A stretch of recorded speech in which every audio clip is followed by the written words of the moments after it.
Om Shri Gurubhyo Namaha Harihi Om Sadashiva Shankaracharya Madhyamam Asmadacharya Padyantam Vande Guru Paramparam Sharadam Bhoja Vadanam Bhuje Sarvada Smakam Sannidhim Kriyat Vaktaramasadya Gameva Nitya Saraswati Swartha Samanvitasit Nirastadustarka Kalanka Panka Namamitam Shankaram Architangrim शङ्कारूपेण मच्चित्तं पङ्कीकृतमभूद्यया किङ्करीयस्य सा माया शङ्कराचार्यमाश्रये प्रह्लादवरदो देवो यो नृसिंहः परो हरिः नृसिंहोपासकं नित्यं तं नृसिंहगुरुं भजे श्रीसच्चिदानन्दशिवाभिनव्यनृसिंहभारत्यभिधान्यतीन्द्रान् विद्यानिधीन् मन्त्रनिधीन् सदात्मनिष्ठान् भजे बाणवशम्भुरूपान्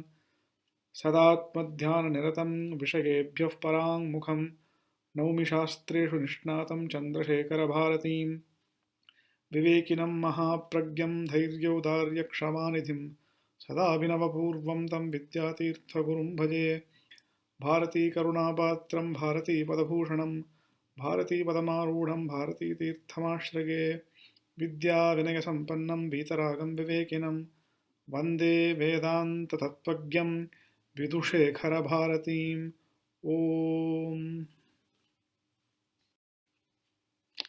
So, in the last session, we were looking at verse number 49. Jivan muktastu tadvidvan purvopadigunan styajet satchidananda rupatvat bhaved bhramarakitavat. So, Shankaracharya was talking about the benefits or the Atma Jnana Phalam, the results of Atma Jnana. And here, in this verse, Shankaracharya is talking about the Jivan Mukta. Jivan Mukta is the Atma Jnani who, because of his penance and tapas, has purified his mind by the fire of Atma Jnana to such an extent that he has overcome the upadhi, the body-mind complex, and which is why Shankaracharya in this verse had called it Purvopadhi Gunanstyajet. That is, even though for external appearances it is as though he is traversing with the body, but as far as he is concerned, it's a Purvopadhi. It is something that it was not present with him right now. It is something which was in the past. Really speaking, the Atmajnani is unassociated with the body-mind complex in all three periods of time. Nasit, Nasti, Na Bhavishyati. He did not have a body, he does not have a body, he will not have a body. Why? Because the body is Mithya and he, the Atma, is Satyam. But conceptualizing the state of ignorance as something which was in the past, Shankaracharya is saying Purvopadhi Gunans Tyajet. He has discarded the upadhi, the body-mind complex, and also the gunaha, the attributes of the body-mind complex. He has discarded them as something that don't belong to him at all. And what is his real nature? Satchidananda Rupatvad. His real nature is as Sat, as Chit, as Ananda, as existence. The basis for the reality for everything. It is his reality that appears in the world as though the world is real. In fact, the world is borrowing the reality from the Jivan Mukta. He is also Chit, consciousness. He is the basis of all knowledge. He is the subject that shines upon everything. Tasya bhasa sarvamidam vibhati. His illumination lights up everything. Everything is known because of he, the consciousness. And he is Ananda, he is bliss. And this bliss is not the anitya sukha, the temporary ephemeral happiness of objects. His is the nitya sukha of the Atma. It is his own true nature. It is from him that external objects derive bliss or are mistaken for conferring happiness. In reality, objects external to us will not, as we will see in the following verses. And here, Shankaracharya uses the famous Brahmarakita Nyaya. So, the Jivatma is compared to a little worm that is caught by a wasp, and that wasp that worm is constantly thinking of the wasp, and eventually becomes the wasp itself. Similarly, the Vidwan, the Jivan Mukta Vidwan, is constantly abiding in Brahman, and therefore he is Brahman. Here, the word bhavet is used in the sense of literal translation is becoming, but really speaking, there is no becoming. Because, as we said, he was always Brahman in all three periods of time. He was Brahman, he is Brahman, he will continue to be Brahman. So, there is no question of becoming. Because of Ajnana, it was as though he was not Brahman. And now that he has Jnana and Ajnana is destroyed, he has notionally become Brahman. But really speaking, he is Brahman always. And so Shankaracharya is giving the Brahmarakita Nyaya as an example for this. This we had seen in the last session. Now we will look at verse number 50. Tirtva moharnaham hatva ragadveshadirakshasan yogi shanti samayukta atma ramo virajate. This verse actually reminds us of the famous Adhyatma Ramayana, where the entire Ramayana is conceptualized as a Vedanta. And here, what Shankaracharya is saying, the Jiva is in reality Atma Rama. He is the Satchidananda Atma. We will see how that comparison is. So, just like Rama, when he was separated from Sita, it was as though he was suffering. But in the reality is that Sita is always part of Rama. She can never really be separate from him. Similarly, Shanti or Sukham is the essential nature of the Jiva also. He is in reality Satchidananda Atma, but has apparently forgotten his true nature. And so, just like in the Ramayana, he as though loses Sita, and he has to cross the ocean, defeat the Rakshasas to get back with Sita. The Jiva also has to undergo that kind of a journey. And so Shankaracharya first compares the crossing of the ocean. He uses that as a metaphor, and he says, Tirtva Moharnavam. The Jivatma also has to cross over the ocean. And what kind of ocean? Moharnavam. The ocean of delusion. So, what is the delusion? Delusion is the mistaken identity. The mistaken identity as some finite creature, that I am limited, I'm a jiva, I need other things outside me for my happiness. Shanti is actually something which I need to seek external. I have to do something to be happy. I need to possess something to be happy. All of this is a delusion. And how is this delusion to be overcome? How can you cross over this mohar, this ocean of delusion? The answer is through karma yoga, upasana yoga, and jnana yoga. So through karma yoga and upasana yoga, we refine the intellect. We refine our ability to discriminate between what is real and what is unreal, viveka. We are able to give up our strong attachment to external objects. We have vairagya, the detachment from them. We have a deep desire for moksha, mumukshutvam, a deep desire to be free from this samsara, this attachment. And then we refine our mind to have the Shamadhi Shatka Sampatti, Shamadama, Uparati, etc. All of that we had seen before. And then that gives us the clarity of the mind. And it gives us, that is Chitta Shuddhi, and it also gives us Chitta Ekagrata, the ability to focus the mind. And that comes through Upasana Yoga. So having crossed over this ocean of delusion, Tirtva Moharnavam, Hatva Ragadveda Dveshadi Rakshasan. So the drama, so Rama not only had to cross the ocean, he had to build that bridge, cross the ocean, but he did not immediately unite with Sita. He had to fight the Rakshasas, he had to defeat them. Similarly, we also have to defeat the Rakshasas. What are these Rakshasas? Shankaracharya says, Ragadveshadi Rakshasan. For us to be united with Shanti, which is our true nature, we have to overcome the demons of Raga, Dvesha, Ahamkara, Mamakara, Ajnana. That is the root cause. Ajnana is the root Rakshasa. He is the Ravana. And all these are the Indrajit and Kumbhakarna and the other Rakshasas. Like Raga, Dvesha, etc. are like that. So what is Raga? Raga is attachment.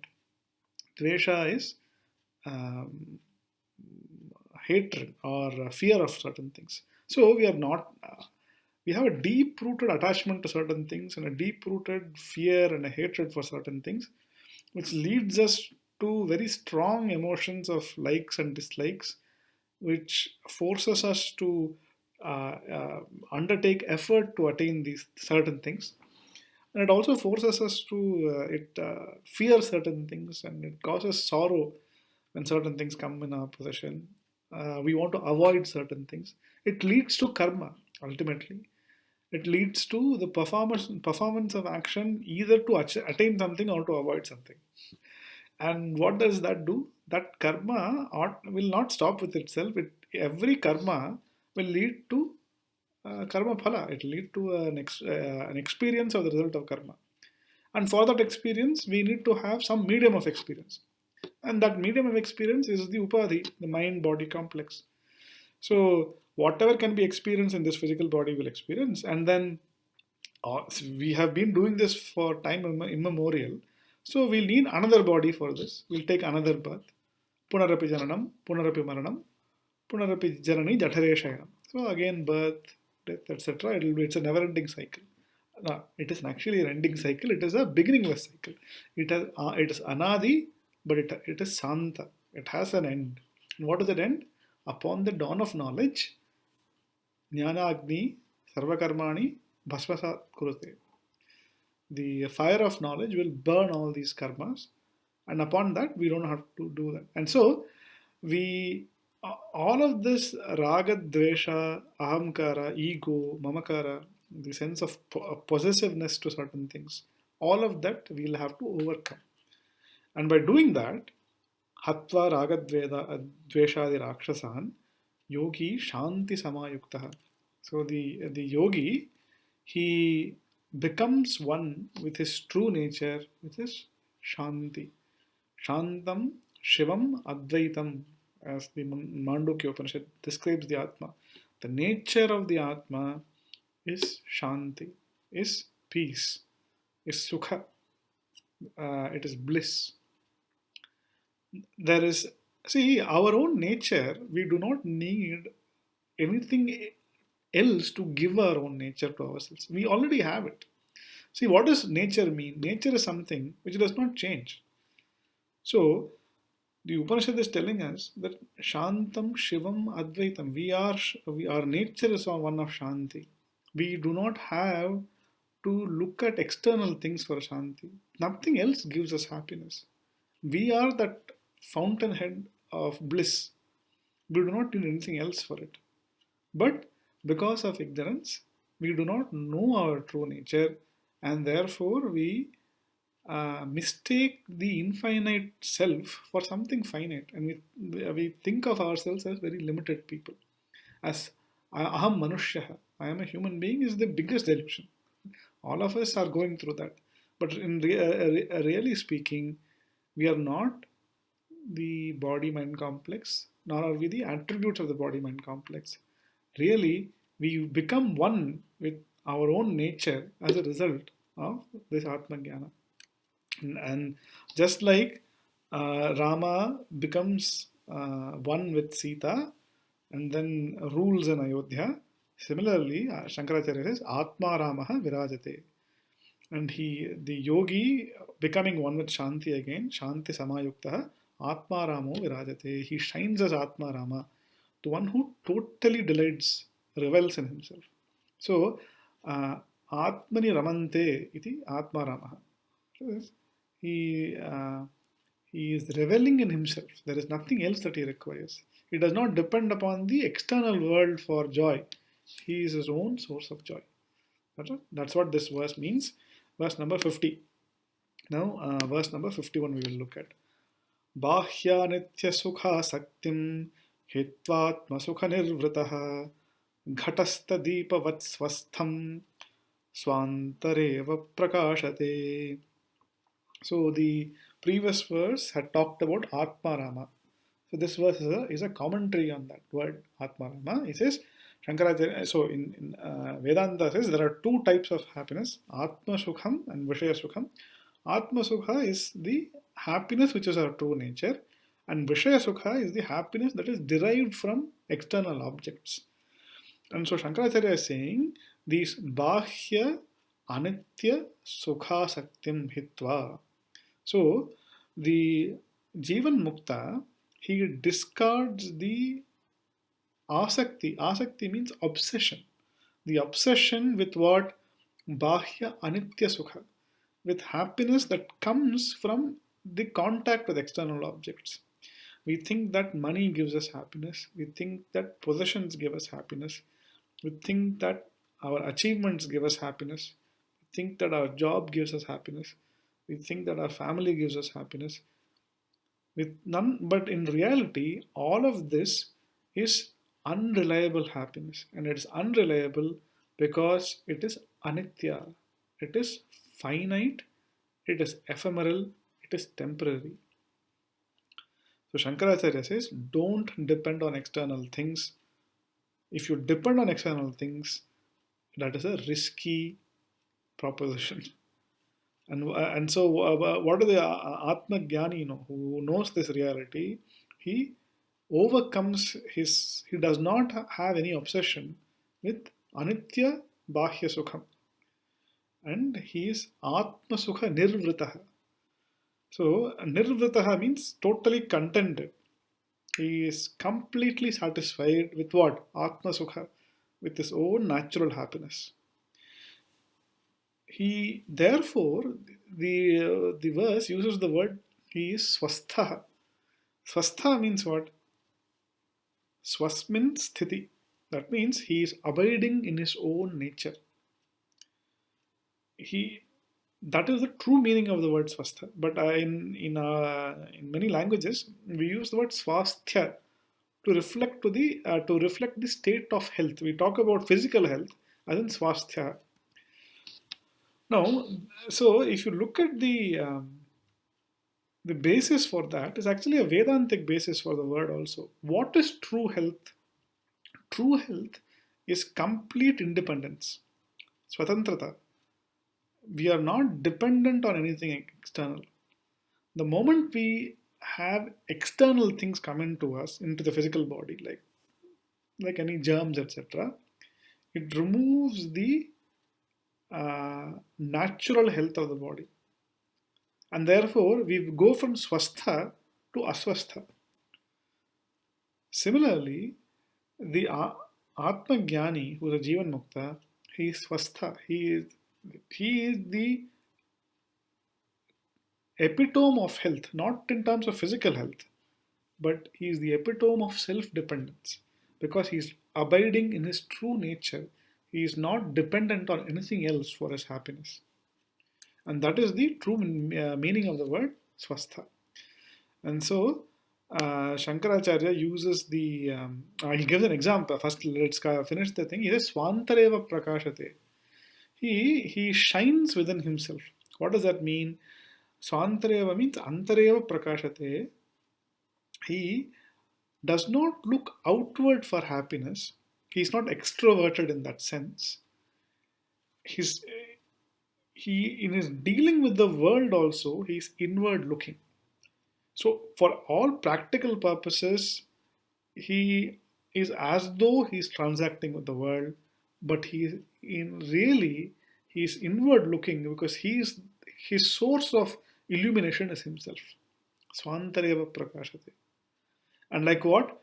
Ghatastha deepavat. So if you have a pot and inside the pot there is a lamp. That lamp is bright, it's burning, it is shining, but that shine is not coming outside. Why? It is illuminating within. Similarly, the Atma Jnani is illuminated within, but for external appearances, he does not look like that. That is one explanation. Or the second explanation is that he is his satisfaction is derived inward, and therefore he is inward looking, and he does not look outside for the for his happiness. Okay. So so that is similar to the ghatastha deepavat, like a lamp placed within a pot. Okay. So we will look at the next verse now. Verse number 52. उपाधिस्थोऽपि तद्धर्मैर् अलिप्तो व्योमवन्मुनिः सर्वविन्मूढवत्तिष्ठेत् असक्तो वायुवच्चरेत्. So, okay. So, this is talking about the Jivan Mukta. So, as we know, there are three kinds of karma. There is the Sanchita karma, the karma that one has undertaken in the past, in several janmas before us, several births before us. There is a huge amount of karma that has been performed, and therefore there's a huge amount of karma phala also that is sitting. It's in the karma bank account. And then the second type of karma phala is the agami karma, the karma that will be performed in future births. And then there is the karma which is the cause for this particular birth, called the prarabdha karma. So the some amount of the sanchita karma is used up to give birth to this body. Now, as when we had said Jnanagni Bhasmasat Kurute Sarvakarmanam, what we are talking, that is the fire of knowledge has burned all the karma phala. What is being referred to is the sanchita karma and the agami karma for the jnani. That is, all the karmas that he has performed in the previous births get burnt off. And he will have no further birth, so there is no agami karma also for him. But what about prarabdha karma? See, he has the prarabdha karma has already given birth to a physical body for the jnani. So, as long as that prarabdha karma lasts, the physical body will continue. And that is true for the jnani also. So, the jnana agni would have burnt the sanchita karma and the agami karma, but the prarabdha karma is untouched by jnana, and as long as the prarabdha continues, the physical body of the jnani also continues. Because it has started to give results. So in the Brahma Sutra Bhashyam, Shankaracharya compares this to an arrow that has been shot from a bow. An arrow which has been shot from the bow will only stop when it has hit its target.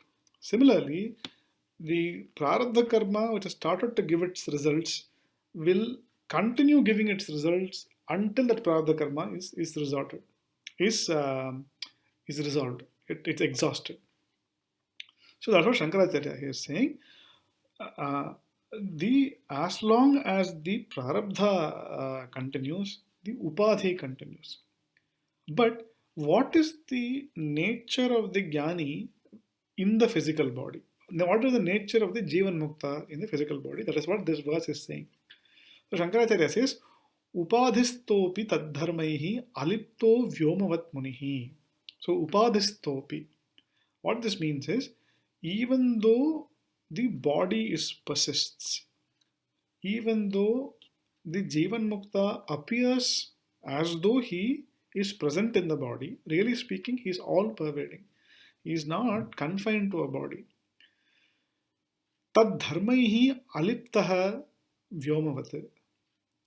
The Muni, the Jnani, and there are two definitions of the word, derivations of the word Muni. Muni, in normal terms, means sage or rishi. But the derivative meaning is Mananat Munihi, the one who is ever contemplating upon the Shastra, upon Vedanta. And the second meaning is Maunat Munihi, he who is silent, who is who does not display his knowledge to the world. He is, until he is called to say something, he will not say anything. He will act as though he is a normal person, he is an ignorant person. We will come next. The next line in this verse itself will tell that. But anyway, so the Muni, to indicate that, Shankaracharya is using the word Munihi, Maunat Munihi. So this Muni, Munihi upadhistopi tad dharmaihi aliptaha bhavati. That is, the Rishi, even when apparently present along with the body-mind complex, is alipta, is not affected, is not touched by the attributes of the body. So, whatever be the condition of the body, whether it is healthy, whether it is not healthy, whether he is in sickness or in health, and this is not just the physical body; it's also the mental, the sukshma sharira, even the mind. The name raga dveshaha Shankaracharya said, name raga dvesho name lobha moho mado me mado naiva me naiva matsarya bhavaha. I do not have raga, I do not have dvesha, I do not have matsarya, I do not have greed, I do not have jealousy, I do not have anger, I do not have attachments, I do not have hatred. Why? Because they are not mine. They are all attributes of the mind. So the even if there are problems that are happening in this life, the Jnani looks at it unaffected, because he knows it is because of prarabdha. Okay, the prarabdha is like that, so okay, there is some happiness, good. That doesn't mean that he should not enjoy the happiness of the if it comes. Okay, if it comes, it's great. If it doesn't come, it's great. It doesn't affect him. So the whatever be the condition of the body mind, whatever be the types of experiences that prarabdha throws at him, he is unaffected by it. Tad dharmaihi aliptaha bhavati. And then, like the example given is Vyomavat. Like Vyoma means space, like space. Space, one of the features of space is that it accommodates everything. It gives avakasha to everything. And the avakashat akasha. The space is called akasha because it gives avakasha. It accommodates everything. But despite accommodating everything, none of the attributes of whatever is accommodated by space affect space. So, if there is a pot containing some sweet smelling thing, the space within the pot is unaffected by the fragrant item. It's not sweet smelling, okay, a fragrant item. The pot space, is it affected by the fragrant item? No. If it contains food that has gone bad and it's smelling, is the pot space affected by the bad smell? No. So the attributes of the container do not affect the contained space, the vyoma. Similarly, whatever be the prarabdha of the container, the body, the upadhi, it does not affect the jnani. He is untouched by the attributes of the upadhi. And now we get to the reference of why Shankaracharya uses the word munihi. He says, sarvavit mudhavat tishthed. Now, he is a sarvavit. he possesses the knowledge of everything. He's omniscient. Sarvavit means omniscient. We'll see why it's called Sarvavit. But despite possessing the knowledge of everything, he appears to everybody like a normal person, like an ignorant person. He is engaging in all the activities of a normal person, but in reality, he is doing nothing. So the Bhagavad Gita says, Pashyan, Srinvan, Sprashan, Jigran, Ashnan, Gachan, Swapan, Shwasan, Pralapan, Visrajan, Grandan, Naiva Kinchit Karomiti, Yukto Manyata Tattvavite. So whatever the body mind does, the Jnani is completely unaffected by it. He says, I am not doing anything at all. So he is acting as though he is, he is a mudha, he is ignorant. Because he does not advertise his knowledge to anyone. He does not need to. Because it's only the empty vessels that have to make a lot of noise. He is silent. Because he knows everything. He does not require to tell anything. If people come and ask him, he will come and tell. He will say. If people ask him for help, he will give help. But otherwise, he will just stay within himself. So why is he called Sarvavit? The person who knows everything or omniscient. Now, he is called Sarvavit because he knows Atma, which is Sarvam. What does that mean? So, this Atma is the Sat, the reality in everything we had seen. So, everything that is in the universe has no reality apart from Atma. So, it is the Atma's reality that appears as the world. So, therefore, the Atma Jnani, because he knows the Atma, he knows that which is the reality in everything. And therefore, he is the knower of everything in that sense. So, he has the knowledge of that one thing which is appearing as everything. And therefore, by knowing that one thing, the Atma, he is called Sarvavit, the knower of all. And this is what the Upanishad also says, Eka Vijnana Sarva Vijnana.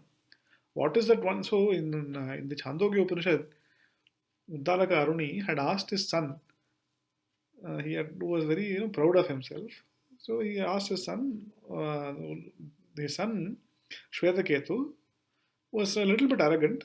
So the father, who was the guru, asked the son, what is that one thing knowing which you know everything?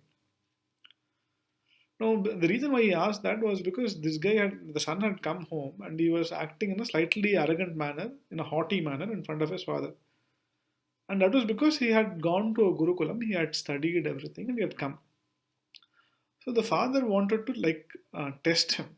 To test him, he asked, okay, did you learn everything in your Gurukulam? The son says, yes, I have been taught everything.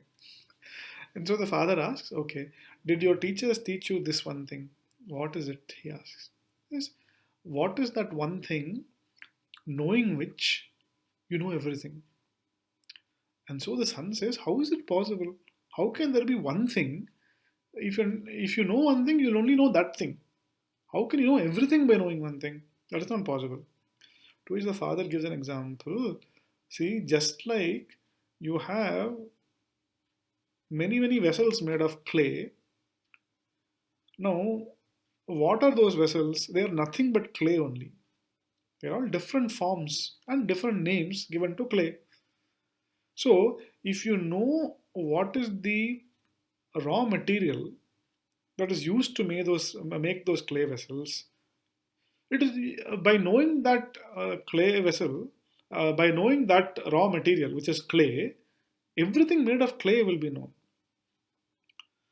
Similarly, by knowing that one thing which has made everything, which is the raw material for everything, which is the substance of everything, if you know that one thing, everything which has that as its substantial reality stands known.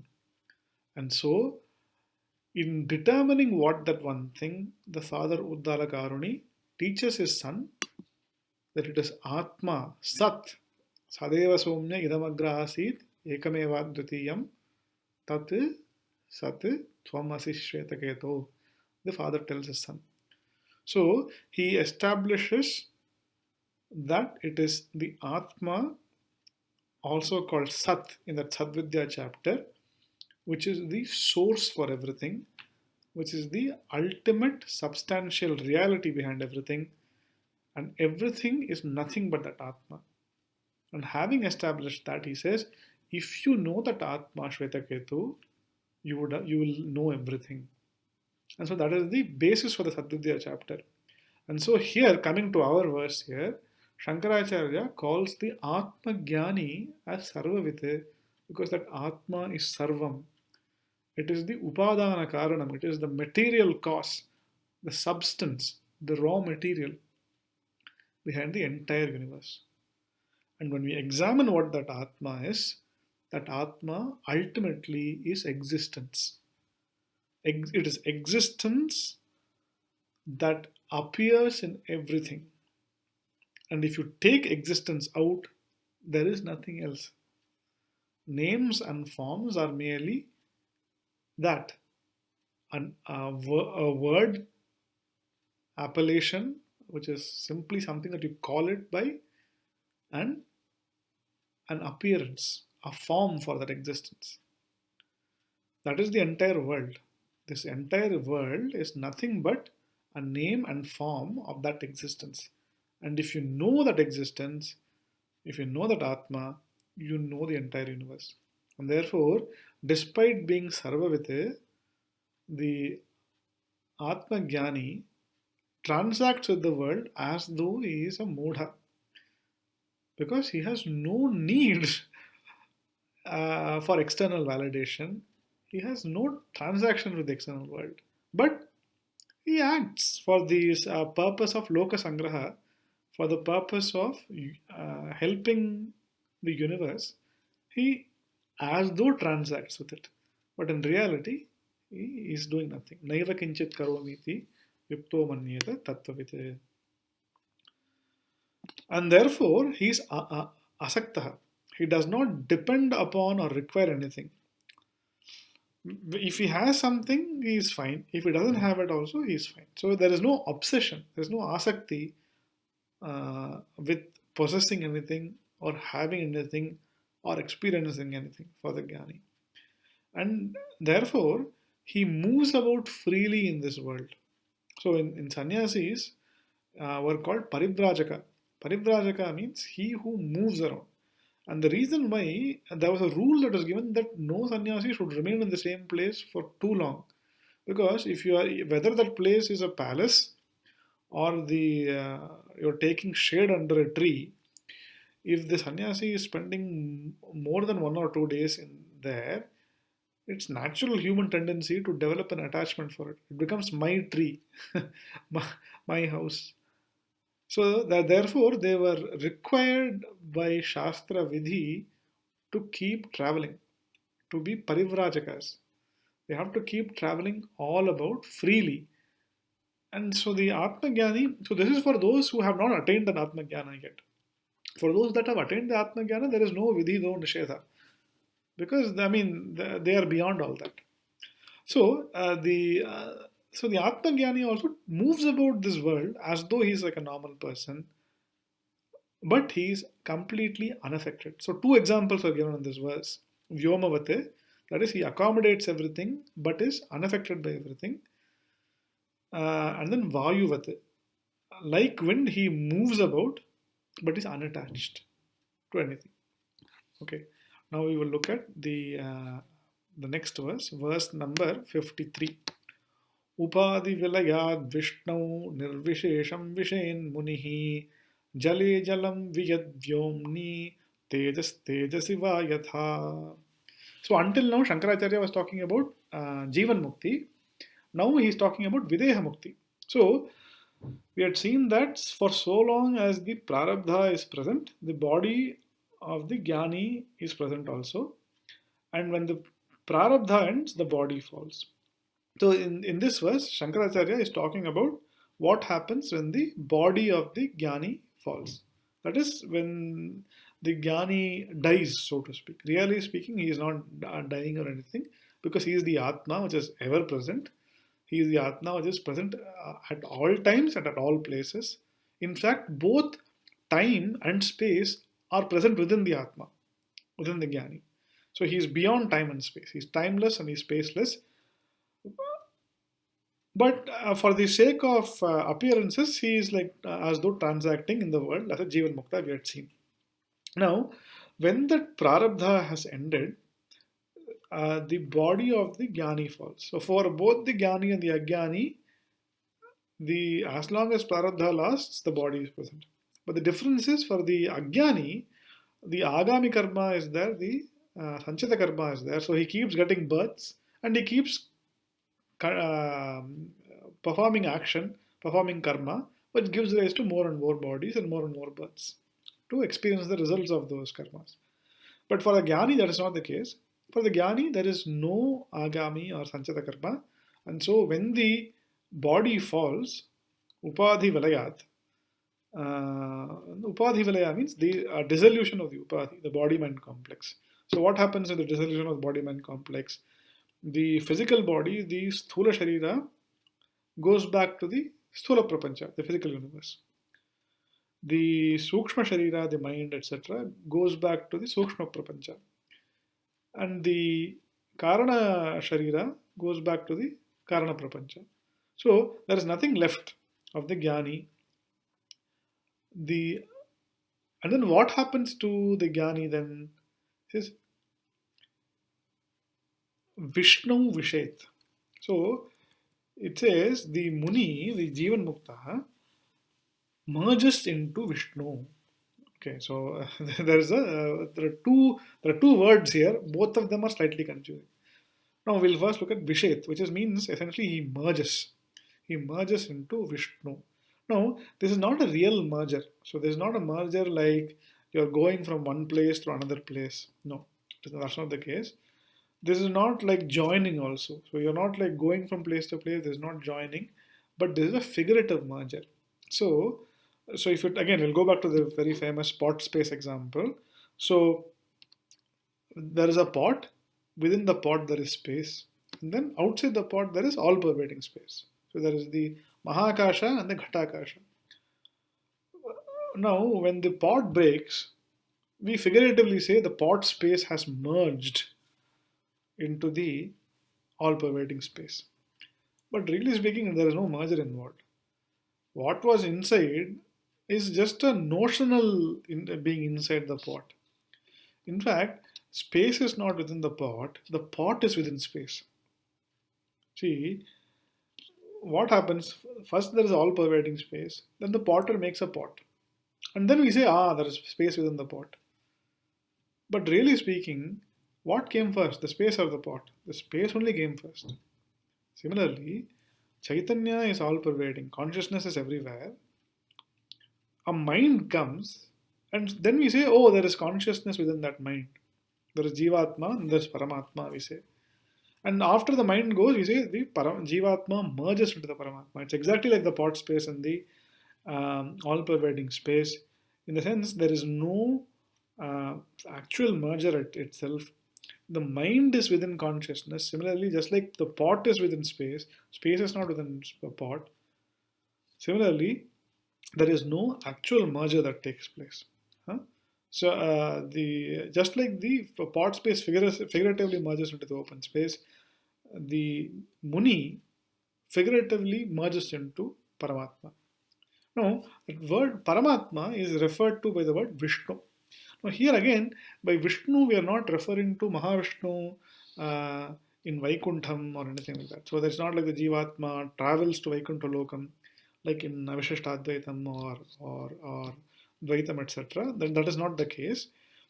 Here, the Vishnu is referring to Nirguna Chaitanya. It's referring to the attributelessness consciousness. It's Sarvam Vyapnoti iti Vishnu. That is, he who pervades all is referred to by the word Vishnu. And that is what is being referred to here. So how do we know we are referring to Nirguna Chaitanyam and not Bhagavan Vishnu? Shankaracharya uses the word Nirvishesham. So the Nirvishesha Jivatma, the Muni who has dropped all the attributes, all his features are gone. Being attributelessness, he figuratively merges with the attributeless Brahman, Nirguna Brahman. That is what is being referred to here. Now, Shankaracharya gives three merges, three examples. He says, Jale Jalam, Vyad Vyomni, Tejas Tejasi. So this is like water merging into water, like the water from the river merges into the ocean. That's a very famous shlokam. In every Sandhya Vandanam, everybody says that Akashat patitam toyam yatha gacchati sagaram sarvadeva namaskara keshavam prati gacchati. We say that, right? Essentially what it means, Akashat patitam toyam, just like the water falling from the heavens, as rain, ultimately joins the ocean. Similarly, Shankaracharya says, just like water merges into water, the Jivatma as though merges into the Paramatma. And then the other example is Vyad Vyomni. Vyad and Vyomni essentially means just like space merges into space, like just like the pot space merges into all pervading space. And then like what? Tejas Tejasi, just like light merges into light. So just like that, the uh, the Jivan Mukta at the time of the Sharira Tyaga, the body, him giving up the body, he becomes one with Paramatma. There is until the body was there, we were calling him Jnani, but the Jnani, as far as he is concerned, he has no body. Even while living, he has no body as far as he is concerned. But he's as though using the body. From his perspective, there is no. He does not believe that he has a body. But he takes up the body for the sake of external appearances. Now, even that external appearance is given up, and all that remains is Brahman. With that, we will bring this particular talk also to a conclusion, and we will take up the remaining verses of the Atma Bodha in the next session. Om Purnamadah Purnamidam Purnat Purnamudachyate Purnasya Purnamadaya Purnamevavashishyate. Om Shanti Shanti Shanti.